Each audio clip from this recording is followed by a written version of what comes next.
Welcome back, Indiana Sports Speed Radio here on this Thursday, brought to you by our good friends down in Bedford at Courtroom Sports Grill. Great place to catch a game, meet friends for lunch. Incredible Cajun cuisine. I've had it. It's great. Chris Denari joining us now from the Indiana Pacers, of course.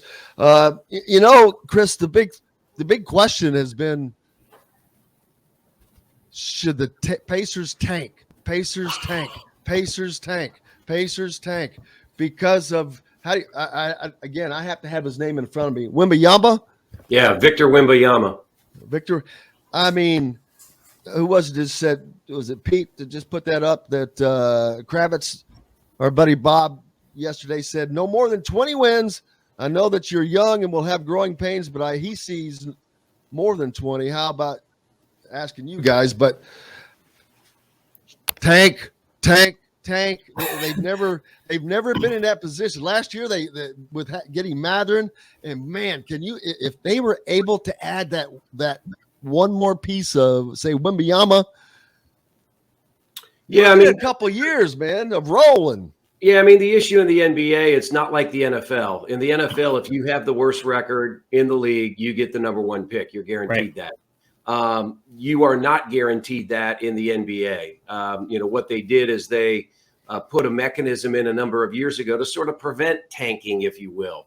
And so even if you have the worst record in the NBA, your chance of getting the number one pick is only 14%. I think you just, you let the season play out. I can assure you that the guys on the floor, and you heard from Benedict Matherin last night, it was a preseason game. He goes, all I'm concerned about is winning. That's what I do. That's what I'm paid to do. And so, I'm excited for the year because I think you're going to have some highs and lows. We've already seen that a little bit in the preseason. They opened up last week with a win in Charlotte, played very well defensively, and then got really blown out at Madison Square Garden, giving up 131 points. And then last night, no Tyrese Halliburton. Aaron Nesmith was out as well. And the Pacers rally in the fourth quarter and win at 109-100. Their defense was excellent from the second quarter on. So, it's you just let the season play out. But I'm excited about the year because of what we saw last night. You had two rookies down the stretch who played well beyond a rookie, and that's Andrew Nembhard coming from Gonzaga. We all know the program at Gonzaga. And then what Matherin did last night, 27 points in 29 minutes. He's basically in a Pacers uniform, Dustin. If you look at the summer league and what he's done in the preseason, this guy is averaging almost a point a minute, and that's almost unheard of. Yeah. So it's exciting to see. It's a long way to go, but I thought last night for the fans that watched, whether they're in the building or on television, they got a pretty special treat. Well, I revealed in the break that unfortunately I wasn't able to watch it last night. I had a little too much going on, so I'm hoping to be able to go back and watch it tonight and see that 27-point performance. And because in that Charlotte, that first preseason game, I thought the defense, especially in the first half, was excellent. I didn't get a chance to argue this with Bob Kravitz because we were running out of time. And I understand the idea of wanting the Pacers. You would have lost, I can tell you that, whatever your argument's going to be. Well, here's my thing. I understand the idea of the Pacers fans saying, let's go full rebuild. Let's quote unquote tank so you can get Wembanyama, whatever. Wembanyama. Yes, that. But at the same time, I go back to, again, the early 2010s when the Pacers had a young roster with Paul George and George Hill and Lance Stevenson and a lot of those guys, and they were on the cusp. They snuck in with an 8 seed, and then all of a sudden, David West comes to town, and he was really the key piece that helped get them over the hump. He helped get them to the Eastern Conference Finals. If the Pacers are in that 35 to 40 win category, and I'm not saying they will be, and they sneak into the playoffs, even the play-in game, you might get a veteran free agent who says, you know what, I can be the missing piece. I can be the key piece that gets this team into the Eastern Conference Finals. And that, in a way, then, whichever way the Pacers go, I feel good about the next 4 to 5 years. I mean, I've seen it happen before. The Pacers are not going to tank. That's not how this organization operates. They've proven that over the years. they're building for the future, but you don't have to tank to build for the future. I totally agree with you. You have to learn how to win. And you're right. That 2010-2011 season, they snuck in as the 8th seed against, ironically, Tom Thibodeau and the Bulls, Derrick Rose, an MVP. But that taught them what the playoff experience was about, and then that benefited them the next year. They won a first-round series, got beat by Miami in the conference semis, and then the next 2 years they won 4 more series and got beat twice in the finals, Eastern Conference Finals against Miami. So I totally agree with you. Again, I think the beauty about this year is there aren't any expectations. Yep. I mean, if you look nationally at NBA.com, ESPN.com, wherever, the Pacers are picked anywhere from 28th to 30th in a 30-team league. I tend to think they are going to be better than that.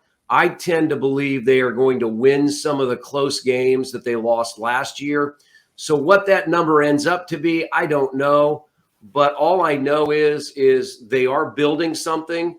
They've got 10 players, 10 guys who are 22 years of age and younger. I think they have 12 or 13 right now on their roster that are 24 and under. So it's something that we haven't seen before. But I think if you look at it, last night at one point, they had their 3 rookies on the floor, really in the second half when it was a very meaningful game as the Pacers were trying to come back. So they've got a lot of good young talent.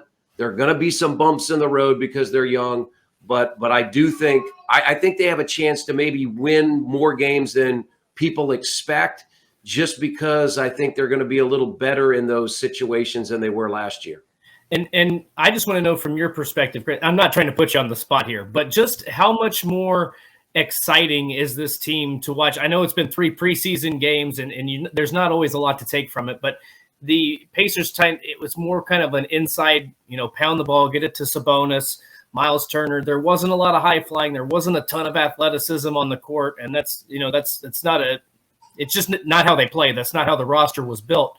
This team, I think, even in some of these losses, I think you're going to have some exciting moments, some high flying highlights, as we saw last night. How much different does the product look just through 3 preseason games? Well, I even think the product looked different late last year with the changes that were made after the trade. And so you are looking at a much more athletic team than the Pacers have had, in the last few years. And that creates excitement for the fan base. Isaiah Jackson had a couple of lobs last night. Matherin had the unbelievable dunk on the breakaway.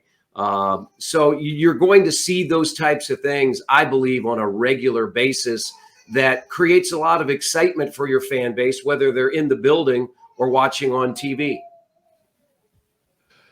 So how many pre-games are there? We have one more tomorrow night against Houston. It's the final preseason game. Yeah, 4 is enough. In the old days, they used to play 8, and that's probably too many. What you have seen, if I've watched a lot of League Pass, I watched a game the other night.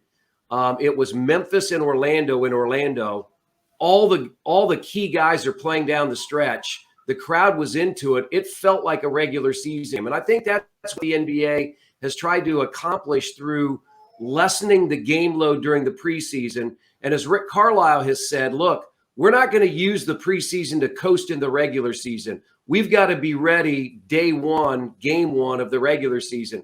And the only way you can do that is by treating the preseason, very importantly. And that's what the Pacers have done. Now, they didn't play Tyrese Halliburton last night. He has a sore lower back. No reason to put him out there in that situation. But from the other end of it, the Pacers have played, the majority of their guys, the majority of the game. And I think that's been important throughout the league.